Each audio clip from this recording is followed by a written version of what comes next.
அஸ்திரத்திலேயே 2 அஸ்திரம் உண்டு. ஒரு வேடுவன் அடிக்கக்கூடிய அஸ்திரம் வேற.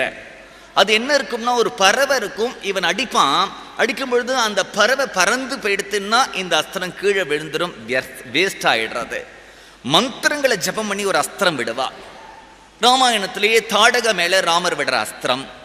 இந்த அஸ்திரத்துக்குலாம் என்ன பெருமை அப்படின்னுட்டா, ஜபம் பண்ணி விடும் பொழுது அவன் இப்படி ஓடினானான், அந்த அஸ்திரம் அவனை இப்படி துரத்தும், இப்படி போனா அப்படி துரத்தும். அவன் சமுத்திரத்துக்குள்ள போந்தா இந்த அஸ்திரமும் சமுத்திரத்துக்குள்ள போகும்.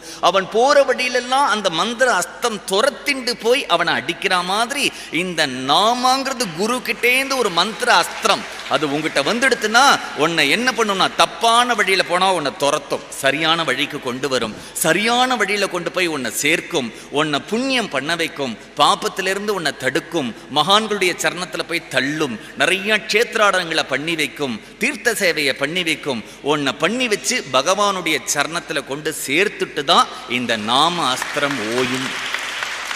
அது வரைக்கும் அந்த நாம ஓயவே ஓடாது. நீ ஒரே ஒரு தரம் தெரிஞ்சோ தெரியாமையோ விளையாட்டா கூட இந்த நாமத்தை சொல்லிட்டியானால் அந்த நாமத்துக்கு ஒரு கவலை வந்துடுத்தோ, இவன் நம்மளை பிடிச்சிட்டு இருக்கான், இவனை சரி பண்ணணும். நீ ஒரு 10 நாள் 20 நாள் 1 மாசம் 2 மாசம் உன்னுடைய கோணல் புத்தியால விட்டாலும் கூட என்றைக்கோ ஒரு நாள் அது திருப்பி உன் வாயில வந்து தான் தீரும், விடவே விடாதது. என்ன பண்ணும்னா, அதுக்கு ஒரு நண்பன் இருக்கான், நம்மளோட பழகினா ஒரு ஆபத்துல நம்மளை கைவிட்டுட்டு போயிட்டான் அப்படிங்கிற மாதிரி நாம கைவிடவே விடாது. ஏதோ காப்பாத்திட்டு அப்புறம் கைவிட்டுடுத்து அப்படிங்கிறது எல்லாமே உன்னை பகவானுடைய சரணத்துல கொண்டு சேர்க்கிற வரைக்கும், தள்ளுற இடத்துல தள்ளி, சேர்க்கிற இடத்துல சேர்த்து, விளக்குற இடத்துல வேக்கி நம்ம பண்ண வேண்டியதெல்லாம் என்னன்னா, நாக்குல அந்த நாமம் மட்டும் நர்த்தனம் ஆடிண்டே இருந்தா போறோம். நான் நாமா சொன்னதுனால என்ன ஆக போறது, நான் எதை விட்டேன்?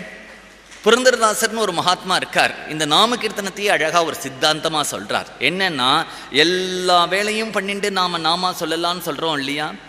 நீ சாப்பிட்டுண்டே நாமா சொல்லலாம், தூங்கிண்டே நாமா சொல்லலாம், சமைச்சுண்டே நாமா சொல்லலாம், கார்ல போய் நாமா சொல்லலாம், ஆட்டோல போய் நாமா சொல்லலாம், செருப்போட சொல்லலாம், குளிக்காம சொல்லலாம். நான் இப்போ கூட நாம கீர்த்தனம் பண்ணக்கூடிய எல்லாரையுமே பார்த்து, நானா யாரையும் பார்த்து துளசி மாலை போட்டுக்கோன்னு சொல்ல மாட்டேன், கோபிச்சந்தனை இட்டுக்கோன்னு சொல்ல மாட்டேன், எதுவுமே சொல்ல மாட்டேன். ஏன் அப்படின்னுட்டா, நாமாவுக்கு அது கூட தேவை கிடையாது, நாமா மட்டுமே போதும். நீ பண்ணிண்டா சந்தோஷம். ஒரு சின்ன ரெஸ்ட்ரிக்ஷன்ஸை கூட அதுக்கு நான் விதிக்கிறதுக்கு விரும்பலை. அப்புறம் ரெஸ்ட்ரிக்ஷனோடு இருக்கிற நாமா தான் பலன் சொல்லுங்கிற மாதிரி ஆயிடும் இல்லையா? அப்புறம் விதி நிஷேதம் வந்துவிடுறது அதுக்கு. அப்ப நியம சாமானிய அனபேக்ஷம் அப்படிங்கிறது பொய்யா போயிடும் இல்லையா? நீ பண்ணிண்டா சந்தோஷம்தான். அந்த நாமா உன்னை பவித்திரமாக்கும், விடவே விடாது. இது நம்முடைய வாக்குல மகான்கள் சொன்ன மார்க்கம். அந்த மார்க்கத்தை தான் திரும்பி திரும்பி திரும்பி திரும்பி நம்ம எல்லாருக்கும் சொல்லிட்டு இருக்கோம். சொல்றது மட்டும் இல்லாம இன்றைக்கு மதுரையில இப்படி ஒரு பிரார்த்தனை கூட்டம், நாம சங்கீர்த்தனம்னு உடனே இவ்வளவு பேர் வரத்துக்கு காரணம் என்னன்னா, ஒவ்வொருத்தரும் வாழ்க்கையில அதனுடைய அனுபவத்தை உணர்ந்திருக்கா. எல்லாரும் ஏதோ ஒரு விதத்துல இந்த நாம கீர்த்தனத்துடைய வாழ்க்கையில மாற்றத்தை கொடுத்திருக்கு. அது அவர்களுக்கு மனசுல அமைதி வந்திருக்கு, சாந்தி வந்திருக்கு, ஏதோ ஒரு பலன் அவர்களுக்கு தெரிந்தும் தெரியாம. நெருப்ப ஒருத்தன் தொட்டுட்டானால் அது சுடாம விடவே விடாது இல்லையா? அவன் தெரிந்துதான் சொல்றானோ தெரியாம சொல்றானோ, இந்த நாம கீர்த்தனத்துக்குள்ள ஒருத்தன் உள்ள வந்துட்டானால் அவனுக்கு அவனுடைய அபிலாஷைக்கு தகுந்த மாதிரி அது ஏதோ ஒரு பலனை அவனுக்கு பண்ணத்தான் பண்ணும். இது உணர்ந்ததுனாலதான் நம்ம விருதுநகராக இருக்கட்டும், சிவகாசியா இருக்கட்டும், தூத்துக்குடியாக இருக்கட்டும், நம்ம எந்த ஊர்ல போனாலும் ஆயிரக்கணக்கான ஜனங்கள் ஆசையா ஓடி வரா இந்த நாம கீர்த்தனத்தை கேட்கணும்னு. அவ்வளவு பேரும் இடையில எறிந்து நாமா சொன்னதுனால தன்னுடைய வாழ்க்கையில ஏற்பட்ட அனுபவங்கள் எல்லாம் சொல்றா. உங்களுக்கும் அத்தகைய அனுபவங்கள் வேணும் அப்படின்னுட்டா தொடர்ந்து நாமாவை சொல்லிகிட்டே இருக்கணும். சொல்லிருக்கும் போது சிரமமே படக்கூடாது. மூச்சு விடும் பொழுது நம்ம கவனிச்சுட்டு எத்தனை மூச்சு விட்டுருக்கோம், அப்பா இன்னைக்கு 100 மூச்சு விட்டாச்சு, இனிமே மூச்சு விட வேண்டாம்னு நினைக்க முடியுமா? இன்னைக்கு எவ்வளவு வாட்டி மூச்சு விட்டாச்சு, மூக்கு வலிக்க போறது, சுவாசம் இழுத்து இழுத்து வலிச்சு ஒரு கால் லங்ஸ் வலிக்க போறது, இனிமே நான் மூச்சே விட போறது இல்லைன்னா அடுத்தது என்ன ஆகும்னு உங்களுக்கு தெரியும் இல்லையா? அது மாதிரி நாமா சொல்லி சொல்லி இன்னைக்கு 1 மணி நேரம் நாமா சொல்லியாத்து தொண்டை வலிச்சு போயிடுத்துன்னு சொல்லக்கூடாது. மூச்சு எவ்வளவு முக்கியமோ நாமா அவ்வளவு முக்கியம். அதனால நம்ம என்ன பண்ணோம், அந்த மூச்சு விடும்பொழுது நம்மளுடைய கவனம் இல்லாம மூச்சு வந்துட்டே இருக்கிற மாதிரி கவனம் இல்லாம நாமா வந்துட்டே இருக்கு நம்ம வாயில. அது ஒரு ஸ்வபாவமா இவ்வளவு நாழி நாமம், இவ்வளவு நாழி நாம சங்கீர்த்தனை, இதுக்கு ஒரு நேரம்ங்கிறது இல்லாம அப்படியே பழக்கின்றே இருந்துட்டோமானால் ஹரே ராம ராம ராம ஹரே ஹரே, ஹரே கிருஷ்ண கிருஷ்ண கிருஷ்ண ஹரே. சக்ருத்துக்கு ஸ்மரண மாத்திரேன சர்வ மங்கள தாயகம்.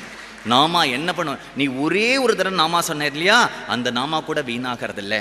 ஒருத்தர் எங்கிட்ட வந்தார், இந்த மாதிரி கிராமத்தில் ஒரு கோவில் இருக்கு, அந்த கோவிலுக்கு கும்பாபிஷேகம் பண்ணணும், திருப்பணி பண்ணணும், நீங்கள் உதவி பண்ணணும் அப்படின்னு சொன்னார். ஒரு பட்ஜெட் பார்த்தா அது கோடிக்கணக்கில் இருந்தது. நான் சொன்னேன், இப்போ என்னால் இதுக்கு உதவி பண்ண முடியாது, ஆனால் இந்த திருக்கோவிலில் திருப்பணி நடக்கிறதுக்கு நான் உங்களுக்கு ஒரு வழி சொல்கிறேன். என்ன அப்படின்னார், ஒரு வாரம் அந்த கோவிலில் நம்ம நாம சப்தாகம் வச்சுப்போம் அப்படின்னு சொன்னேன். அவர் அதற்கெல்லாம் சம்மதிக்கலை. அவர் ஏன் அப்படின்னா, அவர் ஏதாவது பணம் கொடுத்தா திருப்பணி பண்ணிட்டு போகலான்னு வந்திருக்கும் பொழுது நாம சப்தாகம் எங்கள் ஊரில் அதெல்லாம் யாரும் சொல்ல மாட்டா அப்படின்னார். நான் சொன்னேன், நானே வேணுமானாலும் பக்தர்களை அனுப்புகிறேன் அப்படின்னேன். இல்லை, தங்கிறதுக்கெல்லாம் வசதி கிடையாது, அதை நாங்களே பார்த்துக்கிறோம். அவர் அப்புறம் எங்கிட்ட மாட்டின்றார், அவருக்கு வேற வழி இல்லை. ஒரு தேதி வச்சு அந்த ஊர் கோவிலில் ஒரு 7 நாளைக்கு கார்த்தாலம் 6லிருந்து சாயங்காலம் 6 வரைக்கும் நாம சப்தாகம் நடந்துட்டு இருந்தது. 7ஆவது நாள் அன்னைக்கு யாரோ ஒரு பெரிய பணக்காரர் காரில் வரார். காரில் வந்துட்டு ஒரு பையில் ஒரு பேப்பர் வச்சுருக்கா, இது இன்ன ஊரா அந்த ஊரா போர்டா இந்த கோவிலான்னு விசாரிச்சுட்டு வரா. அந்த கோவில் அதிகாரிகள் அந்த போய் கேட்குறா, என்ன விஷயம், நாங்கள்லாம் இப்போ பாம்பேயில் செட்டில் ஆகிட்டோம், பெரிய பணக்காரா, எங்கள் குடும்பத்தில் நிறையா குழப்பங்கள் வந்தது. என்ன இதுக்கெல்லாம் காரணம்னா, நாங்களுக்கு எங்கள் தாத்தா பாட்டிக்கெல்லாம் இந்த ஊராம், இந்த ஊரில் இருக்கிற கோவிலை கவனிக்காததுனால தான் எங்கள் குடும்பத்தில் இவ்வளோ கஷ்டம் ஏற்படுறதுன்னு ஒருத்தர் சொன்னார். அதனால இதுக்கு எவ்வளவு பணம் வேணுமோ நாங்களே முழுக்க திருப்பணி பண்ணி கொடுத்துடுறோம். என்னைக்கு நான் அந்த 7ஆவது நாள் 6 மணிக்கு நாமா முடிய போகிறது, 4 மணிக்கு அவள் வரா. அப்புறம் அந்த கோவிலில் என்னை கூப்பிட்டா.